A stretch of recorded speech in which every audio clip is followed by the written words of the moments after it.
తెల్ల తెల్లవారే వెలుగు రేఖలా పచ్చ పచ్చ పచ్చి మట్టి బొమ్మల అల్లి బిల్లి వెన్న పాల నురగల అచ్చ తెలుగు ఇంటి పూల కొమ్మల దేవదేవుడే పంపగ ఇలా దేవతే మా ఇంట అడుగే పెట్టెనంట బ్రహ్మ కళ్ళలో కాంతులే మా అమ్మలా మా కోసం మళ్ళీ లాలి పాడేనంట.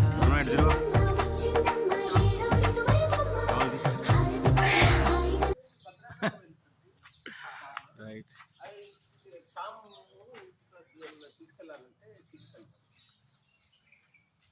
భద్రాచలం మేము వచ్చేటప్పుడు రమ్మంటే అట్లానే వస్తాను. అదే నేను భద్రాచలం నుంచి అటు ఇంటికి వెళ్ళేటప్పుడు వస్తానండి రేపు.